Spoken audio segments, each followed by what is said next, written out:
Okay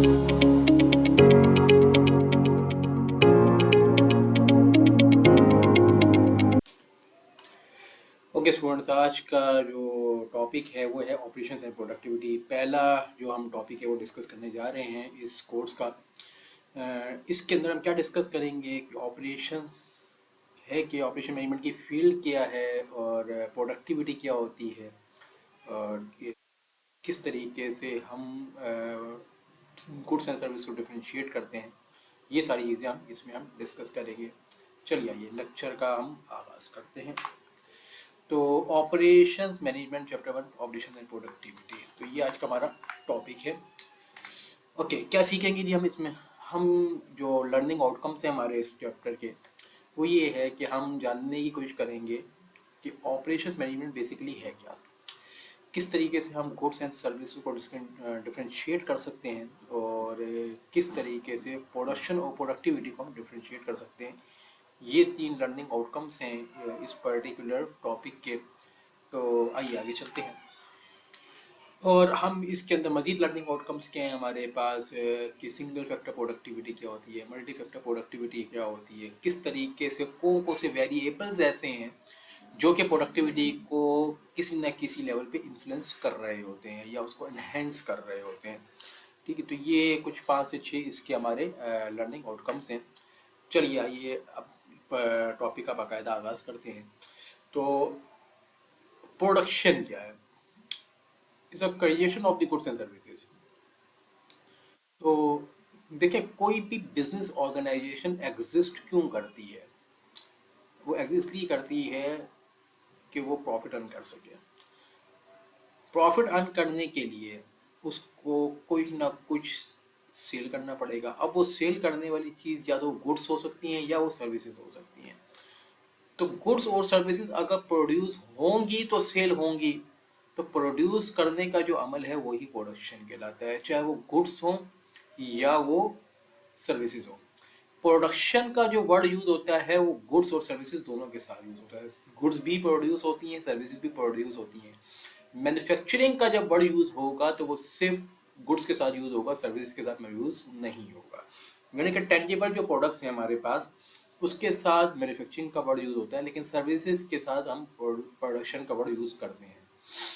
अच्छा जी, operation management क्या है? वो तमाम एक्टिविटीज़ जिसके थ्रू गुड्स और सर्विसेज बनती हैं, इनपुट्स को आउटपुट में ट्रांसफॉर्म किया जाता है। इनपुट्स को आउटपुट में कैसे ट्रांसफॉर्म किया जाता है, इसकी मिसाल हम ऐसे ले सकते हैं कि एक ऐसी ऑर्गेनाइजेशन है जो कि फर्नीचर बनाती है मिसाल के तौर पर, और फर्नीचर बनाने के लिए क्या कुछ रॉ मटेरियल चाहिए हमें। मिसाल के तौर पर उसको बनाने के लिए लकड़ी चाहिए। अब वो लकड़ी जब जंगल में पड़ी होती है तो वो कचरा है हमारे लिए ना, हम उसको कभी भी वहाँ से उठा के नहीं लेकर आएंगे। लेकिन उसी लकड़ी को रिफाइन करके जब आप फर्नीचर बनाता है, एक ऑर्गेनाइजेशन उसका फर्नीचर बनाती है, तो कस्टमर को वो हाई प्राइस के अंदर वो सेल कर देती है। यानी कि कस्टमर उसको हाई प्राइस में सेल परचेज करने के लिए तैयार हो जाता है। तो क्या किया उसने? इनपुट्स यूज़ की थी उसने, एक रॉ रॉ फॉर्म में वुड, और उससे ट्रांसफॉर्म करके एक रिफाइंड फर्नीचर डेवलप किया जो कि कस्टमर के लिए वैल्यू रखता है। तो इनपुट रॉ मटेरियल था, आउटपुट जो था वो फिनिश प्रोडक्ट थी फर्नीचर की फॉर्म में। इसके दरमियान के जितनी भी एक्टिविटीज़ हुई इसको ट्रांसफॉर्म करने के दरमियान में, वो तमाम एक्टिविटीज़ को मैनेज करने का नाम ही ऑपरेशंस मैनेजमेंट है। ठीक है, तो ये हमारे पास डेफिनेशन ऑपरेशन मैनेजमेंट की। मज़ीद आगे देखते हैं कि क्या क्या एसेंशियल फंक्शंस कौन कौन से होते हैं हमारे पास। Marketing, production and finance. अच्छा जी, मार्केटिंग क्या है? मार्केटिंग वाले ये समझते हैं कि जी हमारा काम डिमांड को जनरेट करना है, एडवर्टाइजमेंट करके, प्रोमोशंस करके, सीएसआर एक्टिविटीज़ करके। वो क्या करते हैं कि किसी न किसी तरीके से कस्टमर रिटेन करने की, कस्टमर को अट्रैक्ट करने की कोशिश कर रहे होते हैं। और उनका प्राइमरी ऑब्जेक्टिव भी यही होता है कि हम किसी किसी की कैसे सेल्स को क्या करें, हम मैक्सिमाइज करें। चलिए, मार्केट हम एज्यूम ये करते हैं कि मार्केटिंग डिपार्टमेंट ने अपना काम बहुत अच्छे तरीके से किया और वो डिमांड जनरेट करके ले आए। लेकिन अब डिमांड जनरेट करना सिर्फ मसला नहीं है, डिमांड जनरेट करके डिमांड को फुलफिल भी तो करना है। मिसाल के तौर पे मार्केटिंग वाले ये कहते हैं कि जी हमने डिमांड जनरेट कर दी है, कस्टमर हमसे 1000 यूनिट्स परचेज करना चाह रहा है। अब 1000 यूनिट्स होंगे तो बिकेंगे ना। अब इसका मतलब है अगला स्टेप क्या होना चाहिए, प्रोडक्शन एंड ऑपरेशंस, यानी कि ऑपरेशन एंड प्रोडक्शन के जितनी भी एक्टिविटीज़ हैं उसको हम इस्तेमाल करते हुए उन पर्टिकुलर गुड्स एंड सर्विसेज को क्रिएट करेंगे। ठीक है, अब वो क्रिएट होंगी तो फिर बिकेंगी, उसी से आप अपना रेवेन्यू अर्न करते हैं। ठीक है, तीसरा, ये दूसरा सबसे एसेंशियल एलिमेंट है जो कि हमारे इस कोर्स का मेन पार्ट है। तीसरा एलिमेंट क्या है, फाइनेंस एंड अकाउंटिंग का। अब जी देखें, क्या हम जब वो प्रोडक्ट बना रहे थे जो सेल करनी है, क्या उसके ऊपर अखराजात हुए होंगे? उसके ऊपर जितने भी अखराजात हुए उसे हम ऑपरेशंस की लाइन में कॉस्ट कहते हैं। कॉस्ट ऑफ गुड मैन्युफैक्चर्ड का नाम दिया जाता है उसको। क्या उस पर रॉ मटेरियल की कॉस्ट लगी होगी, उस पर ओवरहेड्स लगे होंगे, उस पर लेबर की कॉस्ट लगी होगी, और उसके ऊपर अदर एक्सपेंसेस भी हमारे लगे होंगे। तो अब जितने की वो बनी, जाहिर सी बात है उससे ज़्यादा की बिकनी चाहिए, तो ही तो हमें प्रॉफिट होगा। तो हमें कैसे पता चलेगा कि यार हम अपनी ऑर्गेनाइजेशन को एज अ बिजनेस ऑर्गेनाइजेशन कैसे बेहतर तरीके चल रहे हैं? वो बताएगी हमारी इनकम स्टेटमेंट, वो बताएगी हमारा जो स्टॉक वैल्यू है, और जो हमारे जितने भी फाइनेंशियल इंडिकेटर्स होते हैं वो हमें बताते हैं कि हम कितना अच्छा परफॉर्म कर रहे हैं ऑपरेशंस के अंदर। ये वो ट्रैकिंग हमें वो बताता है। तो इससे हमें आइडिया हो जाता है कि हम बेहतर अच्छा परफॉर्म कर रहे हैं या बुरा परफॉर्म कर रहे हैं। ये तीन एसेंशियल एलिमेंट है तो कि हमारे पास किसी भी ऑर्गेनाइजेशन में होते हैं जहाँ पे ऑपरेशंस हो रहे होंगे। अब कुछ एग्जांपल्स पढ़ते हैं। मिसाल के तौर पर एक ऐसी ऑर्गेनाइजेशन है जो कि सर्विस है। अब सर्विस की एग्जांपल ऐसी है, हम बैंक ले लेते हैं। क्या बैंक में ऑपरेशंस होंगे? बिल्कुल होंगे। बैंक में फाइनेंस होगा? बिल्कुल होगा। मार्केटिंग भी होगी। ऑपरेशंस वहाँ पे क्या है, अब बैंक्स पे दरवाज़ा खोल के जब अंदर दाखिल होते हैं ना, तो सामने डिफरेंट डेस्क पे मुख्तलिफ काउंटर्स बने हुए होते हैं ना, तो वहाँ पे उनका काम कस्टमर को सर्व करना होता है। क्या क्या काम वो कर रहे होते हैं? जो वहाँ पे बैठा हुआ है वो चेक क्लियरेंस कर रहा होता है, ट्रांजेक्शन प्रोसेसिंग कर रहा होता है, टेलर स्केड्यूलिंग कर रहा होता है। ये जहाँ पे जितने बंदे बैठे हुए हैं ना, एक ब्रांच मैनेजर होता है, उसी के अंडर में वो आ रहे होते हैं। वो अगर वो कोई मिस्टेक करेगा जिम्मेदारी उसकी होगी मैनेजर की। तो वो ऑपरेशंस जितने भी बैंक के अंदर हो रहे हैं वो उसको लीड कर रहा है, उसको मैनेज कर रहा है। इस और वो सिर्फ इसको लीड नहीं कर रहा होगा, वो उस पूरे जो बैंक है उसकी जो पूरी फैसिलिटी है, उसका डिज़ाइन, लेआउट, उसकी मेंटेनेंस, उसकी सिक्योरिटी, सब उसके अंडर में आएगी। तो ये सारे ऑपरेशंस बैंक के अंदर होंगे। क्या वहाँ पे फाइनेंशियल एक्टिविटीज़ भी हो रही होंगी जी? क्या एक बैंक जो अपने पास कस्टमर का जो पैसा रखता है उसको इन्वेस्ट कर रहा होता है ना आगे, इन्वेस्टमेंट, सिक्योरिटी, रियल एस्टेट वगैरह के अंदर वो सारी चीज़ें वो इन्वेस्ट कर रहा होता है। अब उसके बाद फिर उनकी भी क्या अकाउंटिंग स्टेटमेंट होती है? बिल्कुल होती है। उनका भी ऑडिटिंग का पूरा स्ट्रक्चर होता है। मार्केटिंग का डिपार्टमेंट क्या होता है कि या वो इंडस्ट्रियल लोन्स लेकर आए, फाइनेंशियल मॉर्गेजेस लेकर आए, ये सारी चीज़ें मार्केटिंग का काम होता है। तो इस तरीके से एक बैंक्स के अंदर ऑपरेशंस का काम होता है। एयरलाइंस के अंदर भी ऑपरेशंस होते हैं।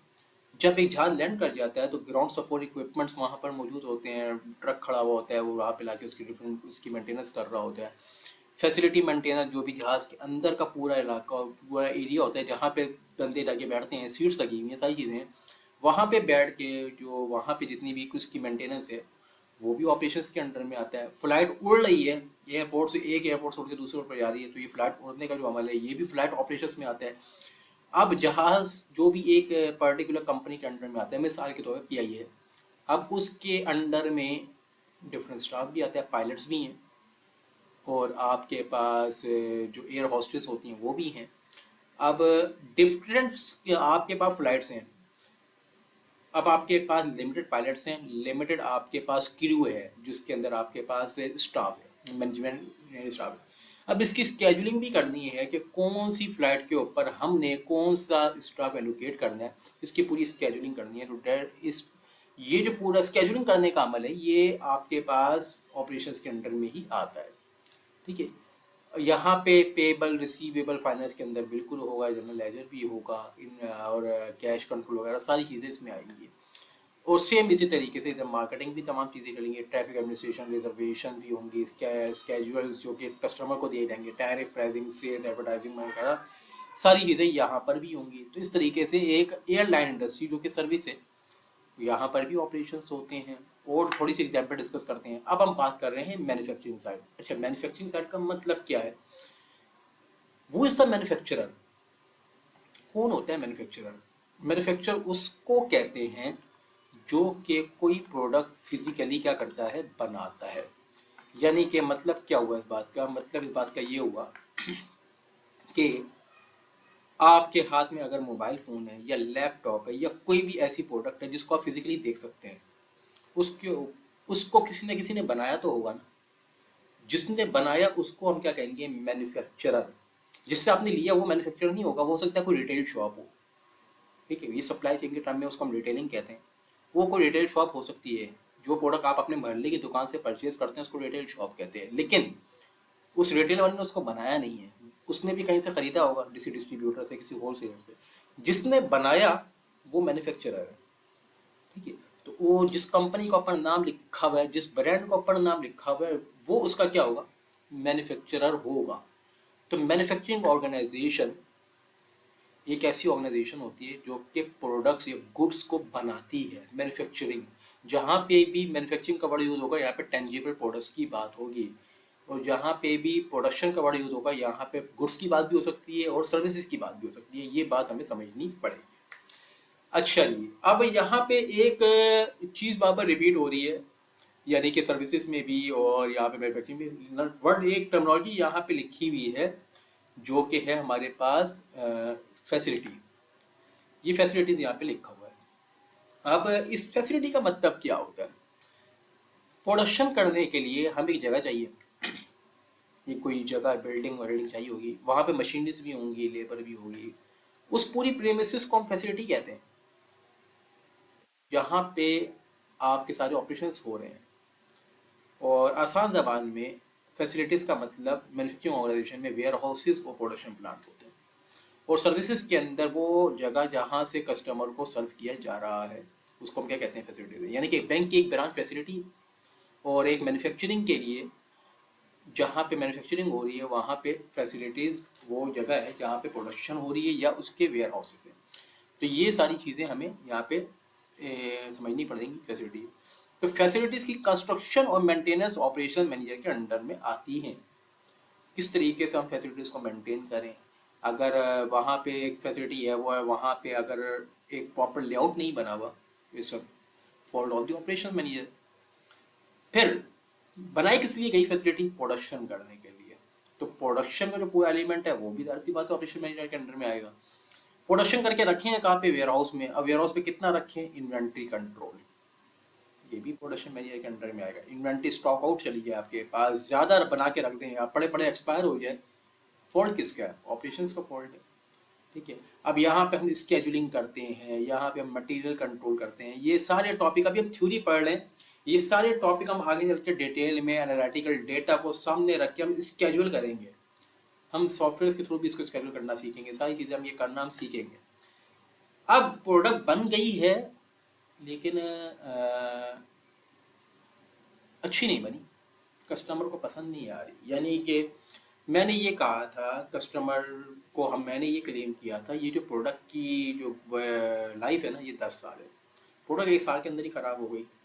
अब आपके जहन में एक बात आ रही होगी कि जी क्या प्रोडक्ट की क्वालिटी अच्छी नहीं है? तो भाई किसकी जिम्मेदारी है क्वालिटी को मैनेज करना?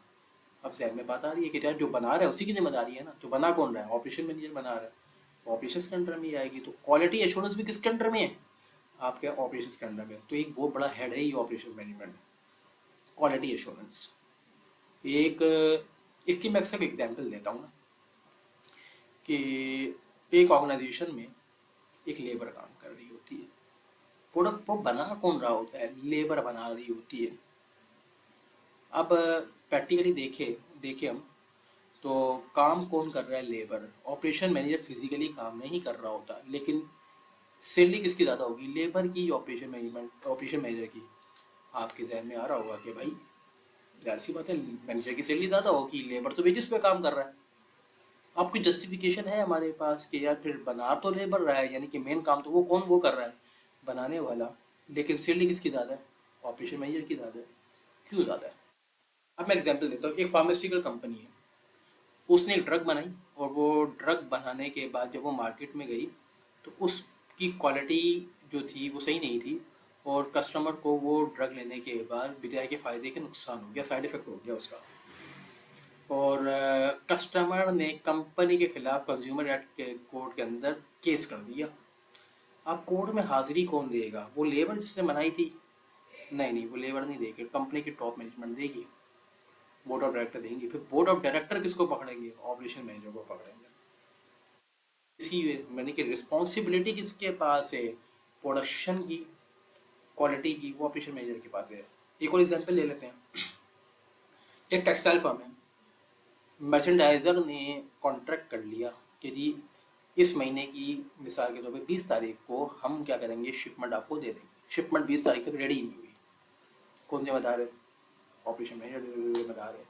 तो यानी कि ये सारी चीज़ें, स्केजुलिंग भी, क्वालिटी एश्योरेंस भी, ये सारी मैन्युफैक्चरिंग, डिज़ाइन, उसका इंडस्ट्रियल इंजीनियरिंग, प्रोसेस जितनी भी हैं, सारी चीज़ें ऑपरेशन के अंडर में आ रही होती हैं। ये अब हम बातें किसकी कर रहे हैं? मैन्युफैक्चरिंग साइड की। क्या मैन्युफैक्चरिंग साइड में फाइनेंस और अकाउंटिंग का काम है? सर इसके बगैर तो हो ही नहीं सकता ना काम। क्या वहाँ पे पेबल नहीं होंगे, जनरल लेडर्स नहीं होंगे, fund manager, money market, international exchange, capital requirement, stock issue, bond issue, ये सारी चीज़ें मैन्युफैक्चरिंग साइड पे होती हैं। यानी कि बहुत बड़ा एक एरिया है मैन्युफैक्चरिंग साइड, जहाँ पे ऑपरेशंस ही ऑपरेशंस होते हैं। मार्केटिंग साइड पे क्या होगा? सेल्स हो रही है, प्रोडक्ट की प्रमोशंस हो रही हैं, कस्टमर की रिटेंशन हो रही है, कस्टमर की अट्रैक्शन हो रही है, मार्केट रिसर्च हो रही है, कौन सी नई प्रोडक्ट मार्केट लॉन्च की जाए, क्या रिसर्च एंड डेवलपमेंट की जाए, क्या इनोवेशन लेकर आई जाए कि हमारी प्रोडक्ट ज़्यादा सेल आउट हो। तो ये भी जो है हमारे पास एक हमारे पास मार्केटिंग की यूज़ है, एसेंशियल एलिमेंट मार्केटिंग का मैन्युफैक्चरिंग साइड के अंदर। क्यों ज़रूरत है हमें ऑपरेशन मैनेजमेंट पढ़ने की? हमें इसलिए ज़रूरत है कि हम ये जानना चाहते हैं कि जो गुड्स एंड सर्विसेज हम सेल आउट कर रहे हैं उसको कैसे प्रोड्यूस किया जाए, कैसे किस तरीके से किया जाए कि हमारी जो कॉस्ट है वो ऑप्टिमाइज हो सके, किस तरीके से किया जाए कि उसकी क्वालिटी को बेहतर बनाया जा सके, किस तरीके से किया जाए कि वक्त पे प्रोडक्ट को पहुंचाया जा सके। ये सारी चीज़ें हमें बेहतर बनाने के लिए हमें ऑपरेशन मैनेजमेंट को पढ़ने की ज़रूरत है। तो एक बहुत बड़ा हमारे पास ये एरिया है, और इसके अंदर हम डिस्कस बहुत सारे एलिमेंट्स अभी आगे चल के हम करेंगे। अभी हम इनिशियल लेवल पे हम ज़रा इसका बेस बनाने की कोशिश कर रहे हैं। देखिए कोई भी टॉपिक हम पढ़ते हैं ना इनिशियल लेवल पे, तो हमें उसकी बेस लाइन बनानी चाहिए। यार ये फील्ड क्या है, हम ये पढ़ क्यों रहे हैं, और इस पर हम क्या क्या स्टडी करते हैं। तो ये जो काम है ये हम करते हैं अगर हमारे पास ये हो, ठीक है। और फिर जो है हम इसमें इसमें जो है फिर जो है इसके अंदर हम यहाँ पर 3 एलिमेंट और डिस्कस करते हैं, मार्केटिंग ऑप्शंस। और अब यहाँ पे देखें एक चीज़ है, ऑप्शंस फॉर इंक्रीजिंग कंट्रीब्यूशन, ये बड़ा इंपॉर्टेंट एलिमेंट है। यहाँ पर हम ये देखना चाहेंगे कि ये हमारे पास कॉलम ये बता रहा है कि करंट ऑपरेशंस क्या है, और क्या मार्केटिंग ऑप्शंस के थ्रू हम अपना कंट्रीब्यूशन इंक्रीज कर सकते हैं, क्या हम फाइनेंस ऑपरेशन के थ्रू कर सकते हैं, क्या हम ऑपरेशन मैनेजमेंट के थ्रू कर सकते हैं। तो ज़रा देखते हैं। देखें 3 चीज़ें हैं। मैं अगर आपसे पूछूं कि जी हमें अपना प्रॉफिट का लेवल बढ़ाना है, तो मैं ये कहता हूँ कि जी क्या ऑप्शन है आपके पास, कैसे बढ़ाएं जी प्रॉफिट? जी सेल्स बढ़ा लेते हैं। सेल्स बढ़ाने से क्या होगा जी? जाहिर सी बात है, ज़्यादा बिकेगी चीज़ तो प्रॉफिट भी बढ़ेगा, रेवेन्यू बढ़ेगा तो प्रॉफिट भी बढ़ेगा। अच्छा जी, क्या? अच्छा जी, वो भी रास्ता है हमारे पास, मार्केट से रिलेटेड है, ज़्यादा हम इससे ज़्यादा रेवेन्यू जनरेट कर सकते हैं। क्या और कोई तरीका है रेवेन्यू बढ़ाने का? अच्छा जी, क्या किया जाए? कॉस्ट को कम किया जाए। अच्छा जी, कॉस्ट को कम करें तो फिर आपके जहन में ये आएगा, या क्वालिटी इफेक्ट हो सकती है। एक तो ये हमारा मिस परसेप्शन है कि हमेशा कॉस्ट को कम करने की बातें हम जब भी हम करते हैं या क्वालिटी की बातें हम शुरू कर देते हैं। हमेशा ऐसा नहीं होता कि कॉस्ट को कम करने से हमारी कॉस्ट जो है, क्वालिटी हमारी वो हो जाए, सेक्रीफाइस हो जाए। इसको हम ज़रा समझने की कोशिश करते हैं। मिसाल के तौर पर अगर ये हमारे पास रोटेशन ये है कि हमारे पास ये करंट सिचुएशन है, ठीक है जी, हम सेल्स कर रहे हैं 1 लाख की, कॉस्ट ऑफ गुड्स सोल्ड 80,000 का है हमारा, ग्रॉस मार्जिन जो है 20,000 का आ गया, फिर हमने फाइनेंस की कॉस्ट निकाली, सब टोटल आ गया, फिर टैक्स लगा उसके ऊपर, ये हमारा प्रॉफिट कंट्रीब्यूशन है। इसको बढ़ाने की कोशिश करनी है हमने। अगर हम क्या किस पे पैसे लगाएं, मार्केटिंग पे पैसे लगाएं, तो हमारे पास क्या सेल्स बढ़ सकती है। ये मार्केटिंग पे पैसे लगाएं तो ये 1 लाख की सेल जो है हमारी 1,50,000 पे चली जाएगी। लेकिन जाहिर सी बात है, मार्केटिंग के ऊपर जब एक्सपेंस लगाओगे तो कॉस्ट भी तो बढ़ेगी ना, फ्री में तो मार्केटिंग नहीं हो रही, तो अब कॉस्ट ऑफ गुड्स सोल्ड भी बढ़ गया, तो ग्रॉस मार्जिन हमारा बढ़ा, और फाइनेंस की कॉस्ट अपनी जगह पे वैसे ही रही, और सब टोटल हमारा इतना आ गया। टैक्स निकालने के बाद हमारा प्रॉफिट इंक्रीज कर गया, यानी कि मार्केटिंग में पैसे लगाकर हम बना सकते हैं अपना। क्या फाइनेंस एंड अकाउंटिंग के थ्रू हम कुछ काम कर सकते हैं अपनी, क्या हम कॉस्ट को रिड्यूस कर सकते हैं किसी तरीके से। अब यहाँ पे हमारी सेल्स तो वही रही, क्योंकि फाइनेंस के ऊपर अगर हम काम करते हैं तो हमारी ऐसी बात है सेल्स का कोई ताल्लुक नहीं है, सेल्स अपनी जगह पे रही। कॉस्ट ऑफ गुड्स सोल्ड जो है वो हमारा पहले था 80,000, यहाँ पे भी 80,000 रहा, ठीक है। लेकिन फाइनेंस की कॉस्ट यहाँ पे क्या हो गई, पहले 6,000 थी, अब क्या हो गई हमारी, कम हो गई, अब ये 17,000, यानी कि प्रॉफिट सम हाउ इंक्रीज कर गया। पहले इनिशियल लेवल 10,500 था, अब कितना हो गया, 12,750 हो गया, ठीक है जी। एंड नाउ हमारे पास operation management option. Operation management क्या करेगा, ऑपरेशन वालों का काम सेल्स का नहीं है, ये इनका काम प्रोडक्ट को बनाने का है। ये कहते हैं कि जी सेल्स उतनी रही, लेकिन पहले ये बना रहे थे हम 80,000 में, अब हम इसको कितने में बना लेंगे, 64,000 में। अब ये कैसे मुमकिन है, किस तरीके से मुमकिन है, ये अब आगे हम चल के यही चीज़ हम पढ़ने जाएंगे कि यार किस तरीके से कॉस्ट को ऑप्टिमाइज किया जा सकता है। डिफरेंट ऑप्शंस हैं हमारे पास, हम लेबर को कैसे मैनेज कर सकते हैं, लेबर ऑप्टिमाइज करके, इन्वेंट्री ऑप्टिमाइज करके हम डिफरेंट कॉस्ट फैक्टर को हम रिड्यूस करते हैं। तो 80,000 से कॉस्ट कहाँ ले आए हम, 64,000 पे।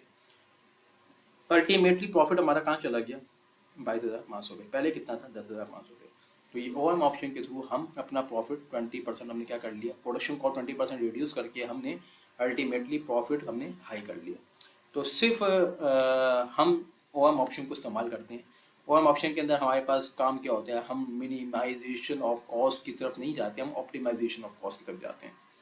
हम ऐसी कॉस्ट इनकट करने की कोशिश करते हैं जो कि आपके पास ऑप्टिमम लेवल पर हो, जहाँ पे हमारा प्रॉफिट क्या हो, मैक्सिमाइज हो, क्वालिटी भी इफेक्ट नहीं होनी चाहिए और आपका प्रॉफिट भी क्या होना चाहिए, मैक्सिमाइज होना चाहिए।